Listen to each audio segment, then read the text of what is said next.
Scott Flash Norton. You're listening. InYourHeadOnline.com. You change that channel, and I'll come and hunt you down. Well, guys, it's good to be here. How you doing? No, I'm doing good. I'm doing good. It's good to have you here.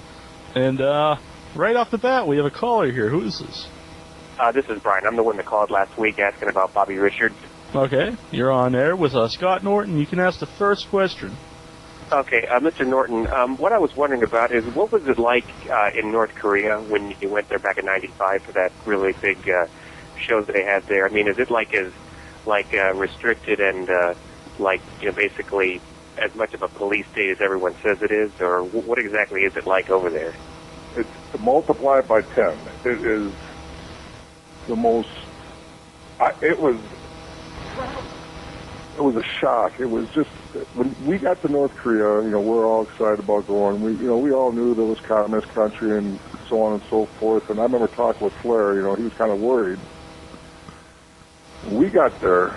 We got into the airport. No planes landed at that airport for 10 years. They opened the airport up first to come in. There was no people. There wasn't anybody working there. There was no lights. It was just an airport in the middle of nowhere. And then when we went through customs, they opened the customs up, and it was just filthy. And it was have you seen these specials on television where all these people, they're very into their respect for the leaders of North Korea and whatnot? Well, the reason being is they have these concentration camps. There's 4 of them. And if there's anything that goes on there, and if you're disrespectful in any way, they take the families and they put them in concentration camps. Basically starve them to death and work them to death. And these people, I read it's 4 different parts of North Korea. And the people know about this, and they're just scared to death. They have taken credit for dropping the 2 atomic bombs in the war from what the United States did. The people there honestly think that North Korea did it. I remember them telling Flair he would be the spokesman for the group, and they were telling him to say how wonderful of a country they've never been to, such a great place, and all this. Just a complete BS, and it was just the worst place I've ever been in my life. I am not kidding you. Because I read in Flair's book that they disconnected your phone when you complained about the service or something there. I was reading in Flair's biography that you said something about the city, you didn't like it there, and they disconnected your phone call because of that? Yeah, I was going to argue with my wife. I was trying to get a hold of her for 3 days. And she was kind of upset that I didn't call. And she says, what's going on? Why don't you call? I said, Pam, you don't understand. I says, this place is just... Is it worse than China? Here. So then we got in a little bit of argument, and I said, you don't understand what kind of a dump this is. And I called it, I dropped the S-bomb on it. Right. And my phone went ding, and I'm going, what? She hung up on me. It was $17 a minute. Serious. Wow. I mean, she hung up on me, I thought. So anyways, I'm sitting there and I'm going, man, because you had to go all the way downstairs. You had to go to this office to get connected in. You had to run back up to your room. So I'm going to go back downstairs eventually and try to make this phone call again. Also, you knock on my door, and it's these guards, these service people. And they says, come with us. And they took me out of there, and they brought me into this room, and they sat me down, and I'm going, what's going on? And they said, what's the matter with North Korea? And I said, what? And then we got back and forth, and I said, you don't understand. When we get in arguments, we just sort of this is... And finally, I find myself, I have to talk my way out of this. I love North Korea. This is, it was the truth. Mm-hmm. And I went back and I told the guys about it. They said, what? And they had my phone, our phone staff. And it was, that was, I'm glad I went. I'm glad I got to see it. I'm glad that I got to meet Muhammad Ali there. The shows were awesome. There were 190,000 people. Well, get this, though. We're driving. Everybody was going to the show, and each of us are in our own little green-colored little Mercedes-Benz, and I'm going, 2 of us are in the back seat of the cars, and I'm going, God, we are drawn like unbelievable because the crowds were just enormous walking to the show. What was forced attendance, if they didn't show up, they'd been shot.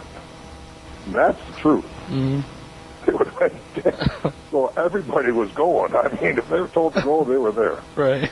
So, I mean, it was just, so it wasn't, we weren't drawing that great there, but it was, it was different. Mm-hmm. I've heard a lot of scary things about it, and I didn't know how much of it was true. I mean, I heard a lot of scary things about China. When I went there, and it was actually a very nice place to visit. I enjoyed going to China, but I've heard all sorts of scary things about North Korea, and I was wondering how much of it's actually true, and it just sounds like a pretty scary place to go. I could, at that point in time in my career, I was a little bit, high, right? You get a little older, you start maturing, you start not being, everything doesn't bother you, and every little sound, just, whatever. They would want you to do, say if they wanted you to pose for a picture with somebody, or they wanted you to do an autograph, or just some out of the order, where they wanted your attention, they would just walk up and grab you. And right by the arm. And they grab you and just pull you. So, and these are service people, with the hats and all this crap, and they're in their Army uniform and whatnot. And, I didn't take that very well, and I mean, they grabbed my arm and they started yanking, and I pulled my arm away. I said, what? If you need me, you can speak English, talk to me, and I told them, don't do that, and they did it. They would never stop doing it.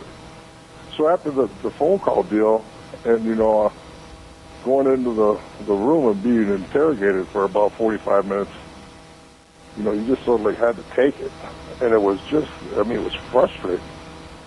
And it was just, the food there was terrible. We sat down. Is it true they eat dogs, or is that just a myth? I don't know. I wouldn't put it past them. I wouldn't even, you know what? I never saw a flower growing. Mm-hmm. I didn't see a bird the whole time I was there. I saw grass a couple times, but that was at their capital and their big statues. It was sort of like Saddam Hussein deal. They had these gigantic statues to this clown. And you seen grass there. Everything was this crummy shade of concrete, and everything was the same. I remember me and Chris Benoit,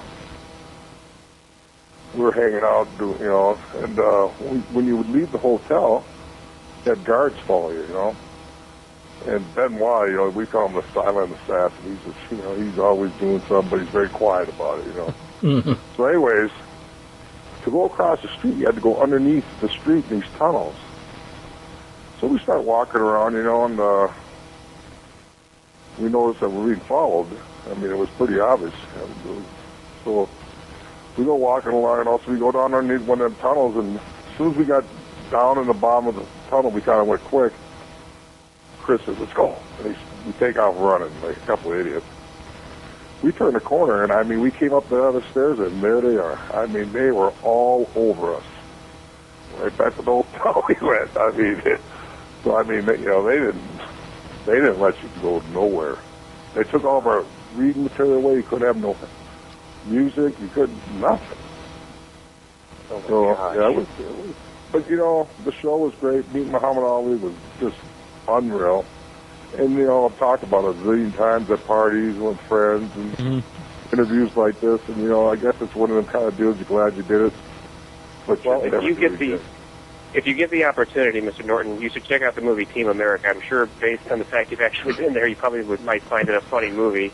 I don't know if you've seen it or not, but it definitely deals with North Korea in kind of a funny way. But I appreciate you taking my call. It's I find it hard to believe anybody could. Find it hard to believe anybody could try to threaten a guy that looks like you.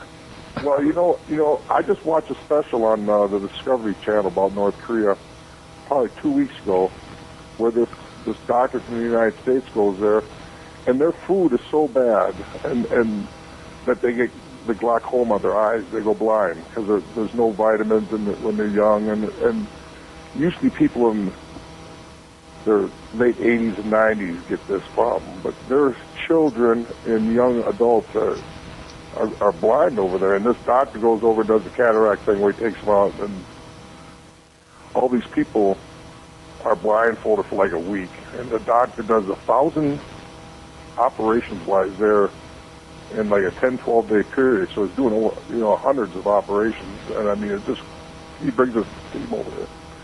Anyways, these people, instead of being happy about what this doctor that comes there and teaches their people how to do the surgery and whatnot, they bow down to that Peng Yang imbecile. Right. And they feel that he's the one that's enabled them, and it's just crazy.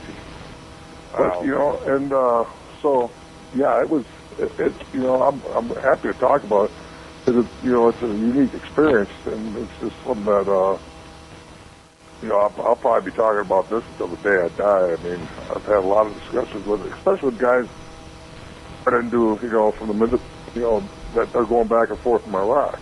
Mm-hmm. You stop to talk to them, you say a couple nice words and you thank them for what they're doing for you. And they start yakking with you, and they, some of them know you, some of them don't. They're pretty young guys, so a lot of them don't. And you get talking, and often, and they share their experience, what's going on over there, which is completely just insane.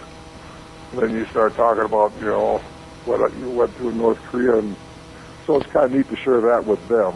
So, yeah, but that's not a problem. I appreciate the call. Thanks for calling in, Brian. Norton, thank you very much. Thank you. Okay, you take care now. All right. We should another caller here. Who is this? Hey, this is Christopher. You're on air with Scott Norton. You get a question? Yeah, I was wondering how he come up with the nickname Flash. The nickname Flash, well, when I was arm wrestling, when I was a kid, just 18 years old, coming out of high school, and I entered a tournament. We always, me, Rick Rude, all the guys always arm wrestling when we were young, and, I always pounded everybody right away. But anyways, I went to a tournament, and it was the Upper Midwest Arm Wrestling Championship 5-state tournament, and there were like 40 or 50 heavyweights and super heavyweights in this tournament, and I'd be there, boy, just, within a second, boom. And a buddy of mine, Eddie Lynn, nicknamed me Flash. So, and then the next thing you know, it was a 2-day tournament, Saturday, Sunday deal. And we were in the paper Saturday, the beginning of the tournament and everything. It was a big deal at the State Fair, Ed White, the Vikings, and all that. And then Sunday when I won, they put Flash Norton won. And then they had like a little column on me and everything. It was pretty neat. So that's how that came about, and it just stuck. So. Do you have another question, Chris? Yeah, I was wondering, why do you think you were so much more popular in Japan than the U.S. of A.? Well, it has a lot to do with Styles. Styles makes fights and matches and whatnot, and it just fit me perfect in Japan. And plus, the arm wrestling, the movie Over the Top, and what I did in arm wrestling was enormous there. They really like backgrounds, and they really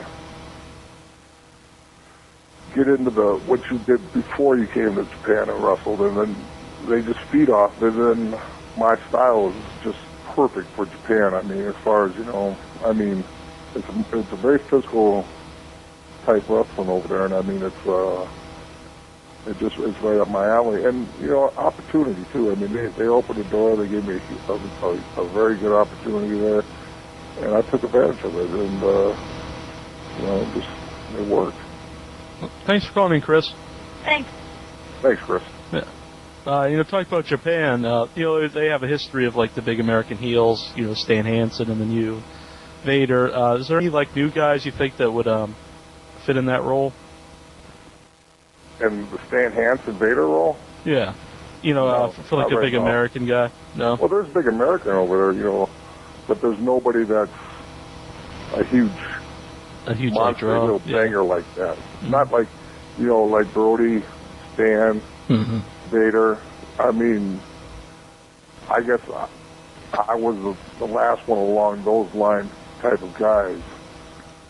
And, but I mean, right now they got a guy, Giant Bernard, over there, he's more of he's a very good technician and a great wrestler, mm-hmm. but he's not a monster heel where it's, he's more of he's a real solid technical wrestler, but guys like the ones you're mentioning and myself, we went out there and just pounded. I mean, it was super physical, super power, strong. You had to be crazy strength, and you had to endure injuries, work with injuries that were just, most people would be getting surgeries done and being off for the rest of the year. I worked through 3-4 situations like that, and it changed a lot. Japan changed quite a bit from the late 90s and the early 2000s, and but right now, no, there's not that type wrestler there. In my opinion, right. That doesn't mean there's not great wrestlers there, but that style of wrestler is not there right now. This was told about. You can check out ScottNortonSite.com, and you can see a lot of pictures you have up there of all the injuries you've had over your career. Yeah, I mean, I went through some stuff that it just wouldn't, it was crazy. I mean, I tore both biceps, both triceps, blew my knee out where I should have had that thing cut, 2 years before I did. But, they give you an opportunity and you take it and you work through these situations and these injuries, and the people know, because, I mean, it's hard to hide when your arm is, solid black because of the blood from torn biceps and triceps. They see it and they go, what the, why is he there? But, if you're not, they'll find somebody, they'll give somebody an opportunity to take that position. And it comes along every once in a while. If you don't take it, you're not going to get it back. So that's another thing that really helped me in Japan. I could work with them and I could, work through these injuries, and it was tough, but, we did it. How are you doing health-wise now? Some time off helped heal a lot of the injuries? Yeah, I'm all healed up now. I feel like $1 million. I mean, I never thought that I would get back to where, I wasn't just, in pain all the time. So, I mean, I'm feeling good right now. And, I mean, all the major injuries are, 3-4 years behind me. And, and further, so I feel great. Another caller here. Who is this? Zeltine fan from Portugal. Hi, you're on air with Scott Norton. You got a question? Yeah, I got two questions for Scott Norton. First of all, it's a great honor to have you here in your head. My first question is, in terms, if you could compare in terms of popularity, the NWO Japan, the group from Japan, and the original NWO, how would you compare it? Compare the NWO from Japan to what was put on in the States here? Yeah. Oh, it was very comparable. I mean, when I was when I started NWO in the States, when the reason that they brought me in, basically in the NWO, so I could take it to Japan, and it was a great honor to be involved in it. But when I went from the States to Japan, the first time I went there, I get to the airport, and I've had people wait for me at the airport, just about every time, but not like this. It was crazy. There were, 400 or 500 people there. So I go to the hotel, and I said, I was talking to a couple of guys, and man, I said, this is getting old pretty good. Next morning, I get up, we guys catch a touring bus and go to the show. I come walking out, the bus is painted black with NWO on both sides. The enormous buses I'm going, and there's people everywhere. NWO shirts, posters, hats, you name it. They were crazy about it. And I come on, and I said, my goodness, I said, this is unreal. And we get to the show. I mean, it was a good size, 10, 12,000 seats, and the people were just, I mean, it was an NWO crowd. I mean, the response was unbelievable. So, I mean, it was every bit as good there as it was here. And what's your other question? My other question is, if you were in charge of WCW back in the day, which wrestlers would you put on the top, on main events that weren't put over that stayed in mid-card, that you look at them and you said, well, these guys deserve to be on top, but unfortunately weren't? Okay, I'll get the best example I give you for that one would be Dave Finley, Fit Finley.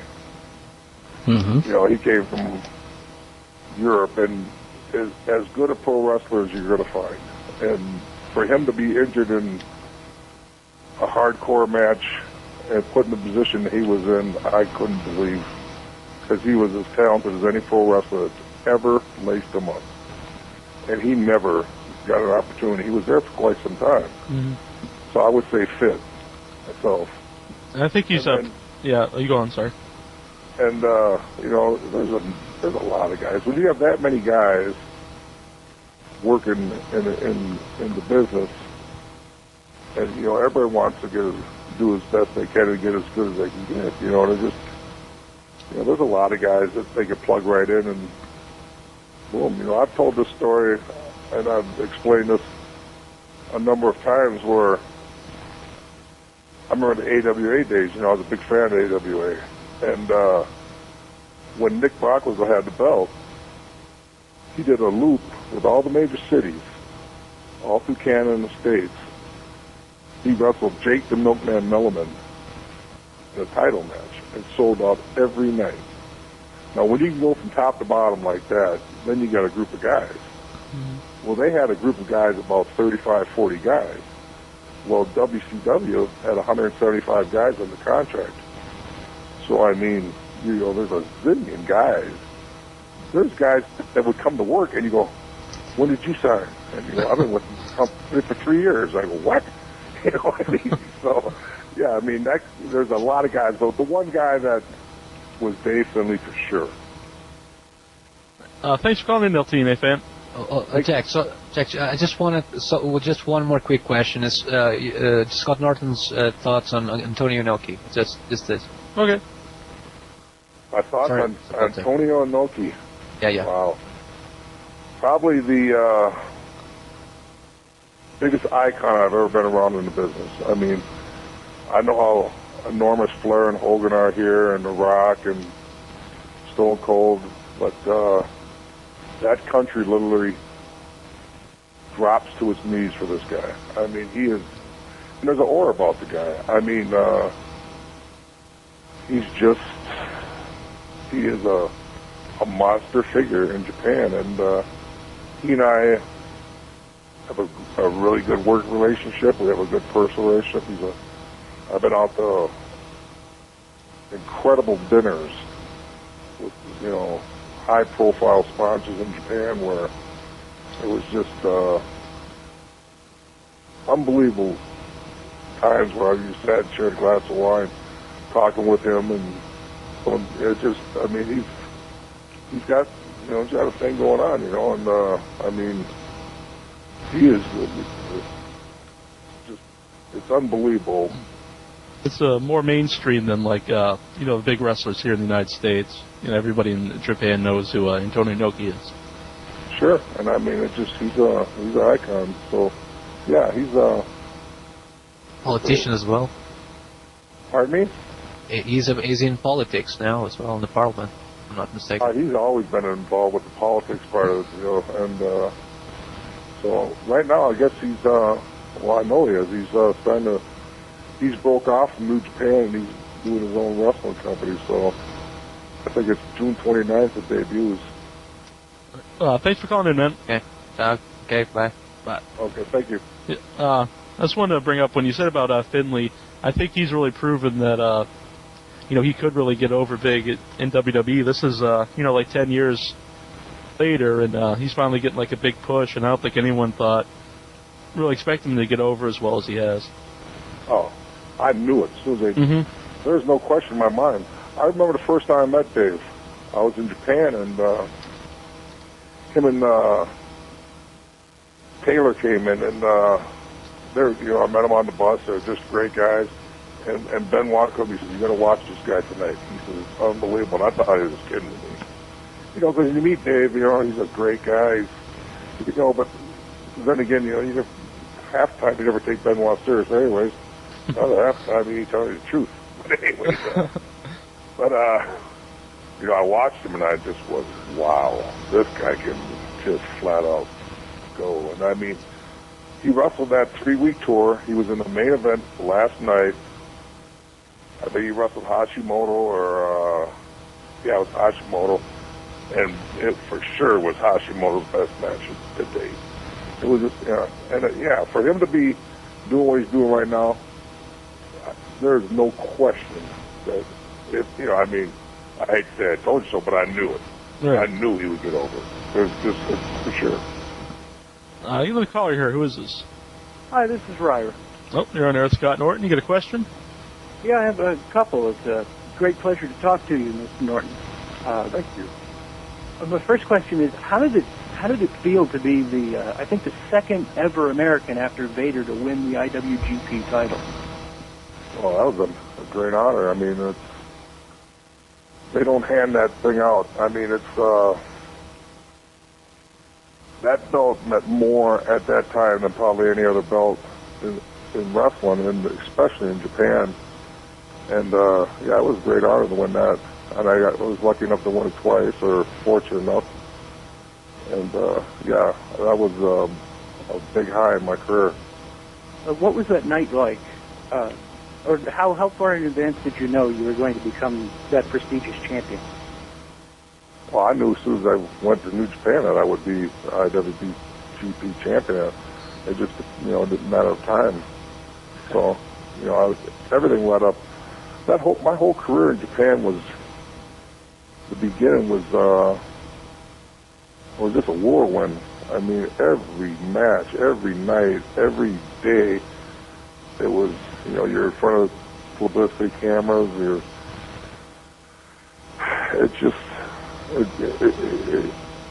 once you look at, when you're asked a question like the question you've asked, I mean, you look back and you go, wow, because it was enormous.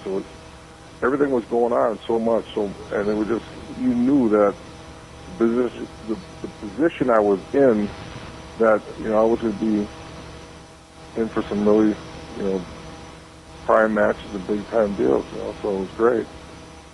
Anyone ever complained about you being too stiff? Yeah. Every night. Even before the matches. That's all right, though. The boss, he liked it, so, the guys believe me, they were just as stiff as I was. Right. Or maybe not, but I mean, it was brutal. It was hard, but it was a war. Mm-hmm. Did you get more complaints in the United States, you think, than you did in Japan? No, the guys were scared. They didn't know what to expect. So they come out of the ring, they go, God, that wasn't that bad. I go, well, I mean, we're over there. It might have been a little different, but, I mean, I remember I wrestled DDP in Orlando, and he was scared to death. He wasn't scared, but he was very tentative, aware of what, my style was and whatnot, and we got done, and he came back in the locker room and he remarked to me, God, that was great. I said, what do you think? I mean, you're getting a body bag, I said, wow, I've been doing this for quite some time. I mean, a main event over there. I remember wrestling Muda in a main event in Osaka. And he come walking up to me and he said, tonight we got to really go. He said, really strong style. I said, all right. And he goes, and he kept coming back. He said, big, strong style. We got to really. And I'm going, is this guy nuts? I mean, everybody's been coming up to me and just like, my neck, my head, I got a concussion, and, crap like this. And so I find out that he's got all these, Muda's a gigantic star. He's got all these major sponsors over there. And they're all with him in the front row with Sega Gucci. And we go out there, and the first thing he did to me, we did they checked us, and they got us talking to us, none of this, none of that. He jumped up to the spin kick, and he kicked me in the stomach. And he about knocked, I mean, it took me, about a minute before I could start going there, because I wasn't expecting anything. I was all right, and I scrambled him all over that. But he loved it. He's just great, good, and I'm sitting there, once after we got the thing going, I said, what in the, then I find out these guys are there, so, yeah. Mm-hmm. But it was a war, and And the guys just, they don't complain a lot, but over here they did. Yeah. Did you have another question, Ryman? Yes, I was wondering if you had any memories that you could share from your partner, the late Hercules Hernandez.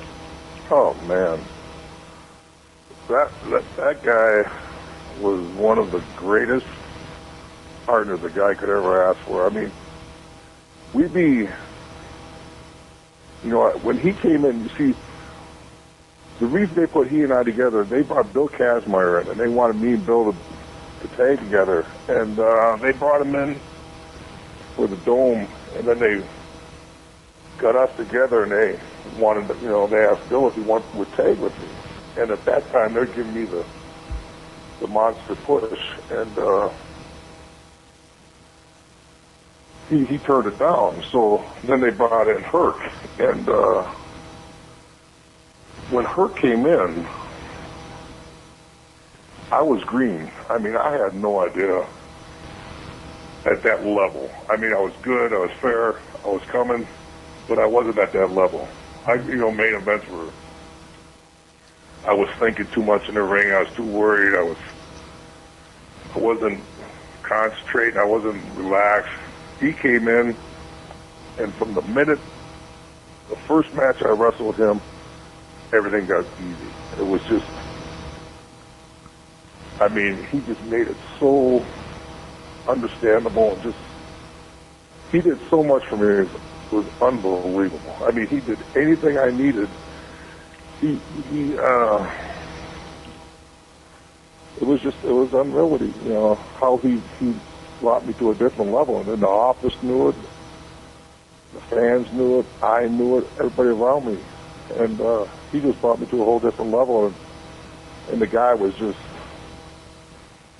was like a big brother out there. I mean, if you're in a match and somebody tatered you a little bit, and you say you take a little tap out and you try to catch your breath or something, he'd go in there and knock the hell out of the guy for you. He was, I got him for you, Scotty. I said, I'll take care of my receipts here. Don't worry. He said, don't worry.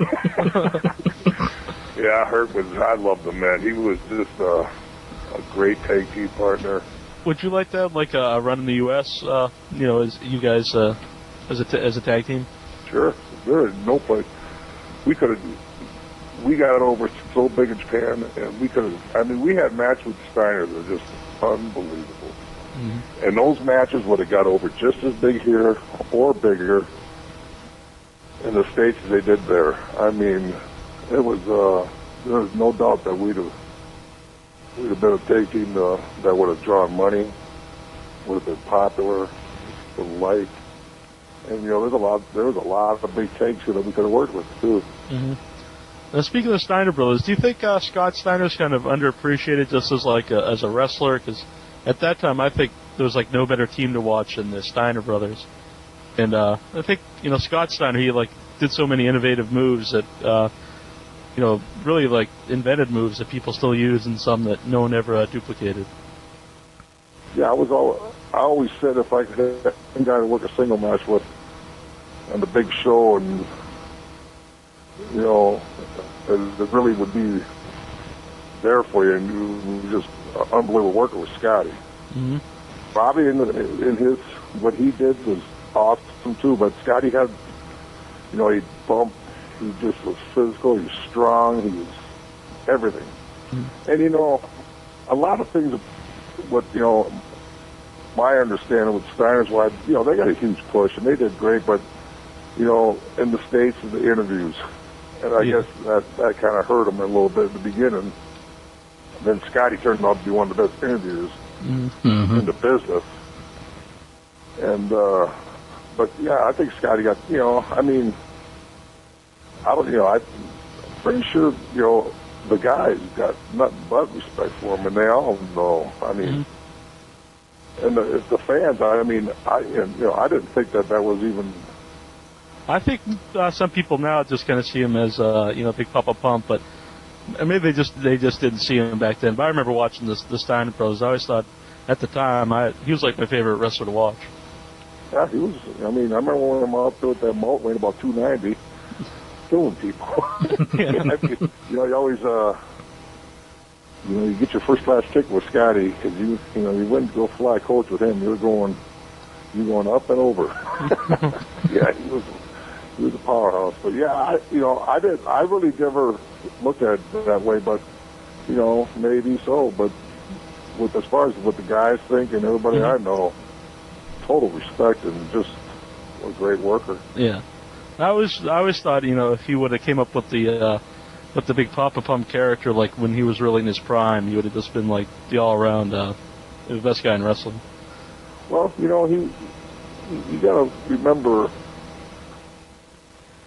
the NWO,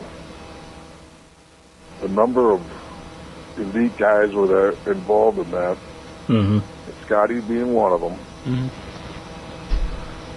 He started really taking over at periods of time with the mic in group interviews in the ring, and that might have gotten somebody's attention. Mm-hmm. And I think there's a lot of things that can hold a guy back a little bit, and sometimes it's being really good. And definitely, Scotty was one of those guys. If there was ever a guy that was really, really good and it kind of might work against him at a certain time, that might have been the time. If you understand what I'm saying, I mean, because there's other guys that, there's reasons why, they got the red and the black. And there's reason why guys went this side, that side, and they did this and that, and, and that's one of the reasons, and I mean, Scotty was great. I mean, he get that mic, he grabbed that top rope and leaned back. He had a damn arm that looked like the state of Texas damn road map out there. And he was funny, he was hilarious, he was good. People, holler if you hear me, whatever it is, and all that crap he did. And, I remember the interview he did when he says something about his ankle bone, his shin bone, to his knee bone, that's what my elbow is. I almost fell right over. I mean, but yeah, it was great, Oh yeah, it's always one of my favorites. You got a question from the board, Incher? RRM actually has a question. He wants to know, did you ever arm wrestle Gary Goodridge? I arm wrestled Gary Goodridge probably, say probably 50 times after tournaments. Gary came in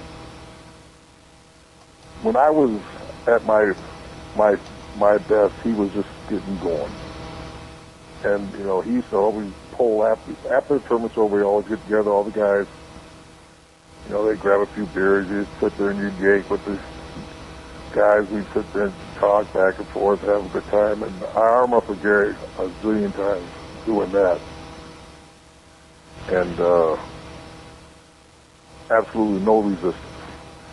I used to just play with him like I had a kid brother that was 10 years younger than me. It was just, and then I get to know Gary in Japan. I knew him back then, and then now him doing his fight in Japan. He did win a world tournament, but I don't know at what level it was, but he did win one. And, the fans over there kind of were pushed for me and Gary to arm wrestle. And, which meant absolutely nothing at the time. I mean, because, my arm wrestling all led up with the movie and Over the Top and the tournament I won with. At that time, it was just, you couldn't go any higher. And, I would have arm wrestled Gary. I mean, it would have been a mistake for him. So what he did is he pretty much pushed it, the fact, but he didn't, it never came to be because he really didn't want it to come to be. You know what I'm saying? Mm-hmm. Really out of hand, I mean, he'd away with one hand and one arm and one hand. I mean, I'd have ripped him right in half. I mean, he wouldn't have had a prayer. Earlier you brought up Bill Kazmaier. If people don't know, that's a multiple-time world's strongest man. Any reason why you think he didn't really make it in wrestling? Well, I mean, he had he was a real talented guy. I mean, not only was he a powerhouse, as big as a, big guy, but he could move. I mean, I watched Bill do leapfrogs and drop downs and drop kicks. And he used to do the skin the cat I saw in a couple matches. Like the Steamboat. I went to him, I said, Bill, man, I mean, there are a lot of guys your size with that kind of background, that much power. I mean, if I were you, I'd just go out there and hit him right between the eyes and just see how far you can send them. You know, I mean, that's what they come here to see you do. So that might have worked against him. And I know, Bill, for the reason that he didn't tag with me, I understood it completely because Bill's the man. And what he did in strongman competitions and world records, and he is the guy. I mean, these guys today are not Bill Kazmaiers. I mean, I'm telling you that right now. And, for him to come into our business and make a new start and, leave that behind, well, he's got a level of, he's got a lot of pride. That guy's packed with it. He's the most competitive guy I've ever been around. And, it's just, he couldn't take a back seat because that's not how he didn't get there that way, And, I mean, we all do. And it's so hard to check your ego at the door sometimes. And, he chose not to. And that's, that's up to Bill. And plus it just, he gave it a shot. He gave it a good run, And a lot of people might not have given him. Put it this way, Bill would have started in Japan, he'd have had a lot better opportunity to make it than if he did here. It's just the way it works. Because there's a lot of other things you got to go through to get over here. You got to, we kind of rely on each other, you know what I'm saying? And when you do that, and if the guy you're relying on ain't really giving you all the help that you need, it works against you. And sometimes guys that don't really understand what's going on. You really don't know what's going on, at the 1 year mark as well as you do at the 5 year mark, and then from the 5 years to the 8 year mark. You see what I'm saying? And Bill really didn't get that help. I mean, because there's no question. I mean, if they just said, here's Kazmaier, and they put him in the same situation they put Goldberg in, and they wanted, he had just as much down the athletic ability as Bill. And plus, he's, he's the strongest man in the world. I mean, legit. Strongest man. I mean, and, but it didn't happen that way, So, that's just, that's the way it works. This business is, sometimes it's cutthroat business, sometimes it really hurts, so. Another partner of yours you're actually getting back together with is Buff Bagwell for Vicious and Delicious. Yeah, old Buff, love it, man. He's the total opposite of Hercules. Not that he's not a great guy, I didn't mean that. Right. But his wrestling style is. And, like, when I tag with Buff, I mean, the people just responded to us great at NWO. And, I mean, talk about Steiner, Rick broke his neck. I mean, we'll have finished business there, too. I mean, a lot of promoters are knocking on the door. But Buff, he works the independent market right now, and the guy is booked non-stop from now till beginning of August. So we're taking bookings now, and we're starting to fit in some spots here and there. But for us to get going, it's probably going to be this fall. But yeah, we're going to start back up Vicious and Delicious. And what a night off working with that guy, man. Because I mean, he is as entertaining as they come. He looks great. He works his ass off. He wrestles his ass off. He parties his ass off. He does it all. And I mean, he's a full time. Yeah, he's all right. And we're to do well, and it'll be fun getting back with the people in the States and with the NWO deal with and I'm looking forward to it. So what makes like a good tag team partner? Since you had a good partner with a guy who's kind of your style, Hercules, and someone who's completely opposite of you, Bagwell. Well, you see, then you complement each other. See, I don't do step. See, when Herc was my partner with the Jurassic Powers, he didn't try to take anything away from what I did. He actually enhanced me in the ring by letting me have the spotlight and working almost a second to me, which with a guy that good and that talented, for him to do that was awesome. I really, I told him a zillion times how much I appreciate him and what he did for me. Well, Bagwell and me, there's no way I can do what he does in the ring, and he's not going to do what I do. Mm-hmm. So we're totally opposite. So we kind of, you complement each other in that way. So it's not that I stay out of his way, he stays out of my way. I work with him, he works with me. And then the people, it's wide open. I mean, we could do pretty much, I work with a lot of 225, 250-pound guys in Japan. So I'm I've done this. It's not new to me. So, I mean, that's what I've done my whole career, or a good part of it. So it just works. I know there's a part. When we worked in Japan, they went crazy for you. Mm-hmm. I mean, it was just, it was really good. I mean, so it just works, So yeah, we just got to, we complement each other, and we just don't take away from each other. Well, one of our fans wanted to know where did you get the airbrushed? It was like the brick trunks. Were they same? Where did I get them, or where did I get the? That was my idea. Okay, was it the same guy who did the airbrushing for for Bagwell stuff or Rick Rude? Yeah, Bagwell got my guy. Oh, okay. Yeah, as a matter of fact, I just talked to Marcus today. I said, Marcus, who's doing the airbrush stuff? He says, the same guy's been doing it for the last 10 years. I said, where is he? Because I had to switch guys.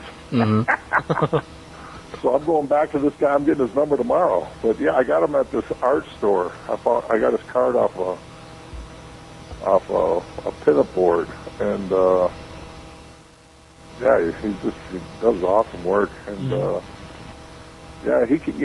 The thing about that guy, he used to drive me crazy because I give him an idea, I tell him this is what I want, and then all of a sudden he'd come back and it didn't even look nothing like I asked. What the hell is this? He goes, you don't know what you're talking about. And I said, I know who's paying for it. Then my wife goes, God, Scott, it's great. I said, so I could never, I'd be sitting there chewing my damn tongue off and I'd want to drill a brick, but you can't do it because, I mean, who's going to paint your stuff for you, Right. Yeah. And another thing, that stuff don't last very long either. I mean, most guys wear a pair of trunks for about 40, 50 matches. I'm lucky if I get 8, 10 out of those. Yeah. The next thing you know, your NWO's sitting in the third row. They don't like that. So, yeah. I always like that look. I was like Rick Rude always had really cool tights with the airbrushing.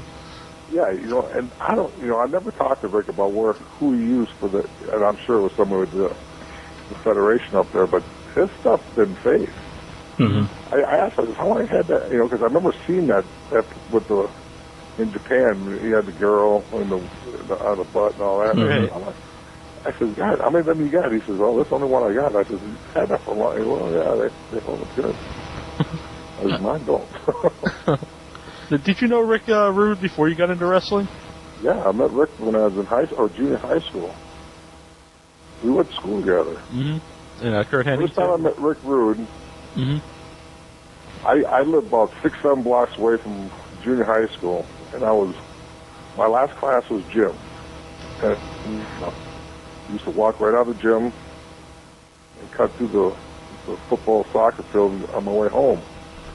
And I was walking out of the gym, and I looked in the corner back by these wrestling mats, and Rude was back there, and I go, hey, what's going on? He said, these guys are going to jump me. A bunch of guys, and I said, come on, forget about them guys, let's go. So me and Rick went out there, we walked out, and here they come, Rick, tough guy. And, we couple guys up and went home. And that's how me and Rick met. I swear to God, he brought that up one time when me and Eric and the Steiners and Buff were on a private flight to Monday night, when he brought that up. And I forgot that's how we met. But yeah, I knew Rick all along. He's a great guy. I really miss Rick. There's the guy that had your back, no matter what. He had your back, and that was it. Those are one of my favorite guys to watch. Hey, if you knew Rick, when he first started with Eddie Sharkey, with Hawk, Animal, I went to that camp for a while. But it just wasn't what I wanted to do at that time. but you knew Rick was going to be good, no matter what. Anything he did, he had this attitude that it was him against the world, and he was going to do it, and that was it. And he did it. And, I mean, he did it at a high level for a long time. At the highest level, you know what I mean? Mm-hmm. Yeah, Rick was great. You said you were always like an AWA fan, so you were always a wrestling fan growing up. Mm-hmm. What was it like, working for the AWA? Was it like a dream? Yours? Not really, because once you get in there, I mean, I look back at it now, and I used to be kind of like say, working with the guy, and this was kind of wasn't very good. It wasn't this, wasn't that, but. I guess when I started, I might have thought that I was, I did take advantage of the situation as much as I should have and learned from it. I did with Baron von Raschke. I learned from Baron. Baron helped me a ton there. But I might have been a little bit ahead of thinking I was a little bit too good for this or that, and I just didn't listen enough and didn't take advantage. Great guy, he was a great worker, great talent. He knew the business inside out. I didn't take advantage of that. Me and Vern Gagne didn't get along very good. So I didn't try to help that situation either by, meeting them halfway. I just was pig-headed. So, I didn't do the right things when I first started. I remember meeting Greg in the WCW and apologizing to him for it. I remember one time I went to a show and I came in late. And I'm in the locker room when I come walking in, Greg goes, "Where the hell have you been?" And I said, "You're lucky I even showed up." And I apologized for that 10 years later. Mm-hmm. Because I did the wrong thing. Right. Mm-hmm. And I just, I didn't know. I knew better, but I just didn't choose to do better, And what you think when you first started to do something and then what it becomes and how you end up, being perceived is, I did the wrong thing there. So. But it was great working at AWA. I made a lot of great friends. It was my first taste of the business, really. So it was good. I grew up in the Northeast, so I saw mostly WWE or WWF at the time. But I watched whatever I could on cable and stuff. And I saw some AWA at the time. Did you tag with Nord as like a lumberjack tag team? Yeah, we're the lumberjacks. Okay. That was crazy too. I had some crazy tag partners, man. Yeah. Johnny was nuts. I mean, out of all of them, Johnny was just completely crazy. I remember one morning, I'm staying in a hotel. We're staying in a hotel, right? And I'm right across the hall from him. I got to rent a car. I says, "I'll see you in the morning." He says, "Okay." Last time I see him, he was walking into this hotel room, right? Mm-hmm. The next morning, it's about 10 o'clock. I go knock on his door. We're getting ready to leave, right? Johnny is there. I go, "Oh, boy." So he's downstairs getting a bite to eat, whatever. I can't find Johnny. So I'm going, what the heck? We didn't have cell phones back then, none of that stuff. And all of a sudden, I'm come walking down the hall, and I'll say, "Hey!" And Nord behind me, I said, "What are you doing?" He said, "Don't worry. He said, everything's good." All of a sudden, he comes walking down the hall. He opens up his room door, goes walking in his room. His bed hasn't even been slept in. So he grabs his bag, he said, "Let's go." And he starts throwing all the stuff in there, and I said, "Okay, all right." Go walking out of the room, and all of a sudden he goes over his bed, and he says, "God, I can't leave it like this." So he messes the sheets up. He slept there, right? Right. And I said, "Oh, boy, this guy," and I guess he's done that a number of times. Yeah, he was out of hand. And that wasn't my favorite tag team to be in, because I didn't much care for the character, but right. Those were the days. Yeah, I remember seeing you years later. I was like, I think that was a guy I used to watch, as a lumberjack. Yeah. They named me Flapjack Norton, and I was pissed. Yeah, that's not a very good name. They come up to me and they said, "Hey, we got a new nickname for you." And I said, "You do?" And Nord was sitting there, and all of a sudden, all lumberjacks, big pancake eating guys. Also, Johnny starts laughing. I go, "What's so funny?" And he knew it already, but he told him that I don't think Scott will do it. Right. So they asked her, and I said, "No way." I said, "Just call me Norton, call him Yukon John, and that's it. Don't call me Flapjack." we come walking on, they go, here we got them from the great North Woods and all this BS. Yukon John and Flapjack Norton, and I looked over at Johnny. I said, that was one of the reasons, we were at each other. And I mean, I think I even told him on the air, kiss my, all that. Mm-hmm. I mean, I was getting instant pancake batter thrown at me. I was getting spatulas and to autograph them. I said, man, this is really, and the guys, man, they were all over me. You don't go back in the locker room with one of them kind of nicknames, I mean. But that's all right, too.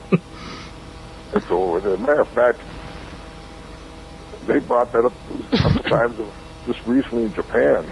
I was getting ribbed about that 20 years later. Now you're probably not too happy with me for bringing it up here again on the show. No, I don't. That was then, I didn't really take to it well. Right. Hey, I remember, Scott Steiner used to we'd be in magazines in Japan, and he goes, who takes these pictures? And I go, well, the photographers. Who's the one that chooses to put these pictures in the magazine? I don't know. He would go find the guy and say, don't ever put a picture like this of me in there. I got much better pictures than this. Mm-hmm. It's their magazine, Scott. So, I mean, I guess I wasn't the only one, but that was a little bit more extreme, but yeah. Well, we want to thank you for coming on here, and anything you want to tell your fans before we let you go? Because I know you got a hockey game coming up here pretty soon. Is it getting that late already? Yeah, it's after 9:30. Hey, I really enjoy doing this, and you guys we had a lot of fun. You got a great radio show, and I tell you what, after me and Beg will get this Vicious and Delicious going, you get me back on the air with Marcus. Oh, that'd be great. Excellent. We do this again, okay? Yeah, that sounds like a lot of fun, man. Really appreciate you coming on. I really appreciate it, and thank you so much, and you guys have a good night, okay? You too. This is the not-so-old Kimberly Page from the old World Championship Wrestling, and you're listening to InYourHeadOnline.com.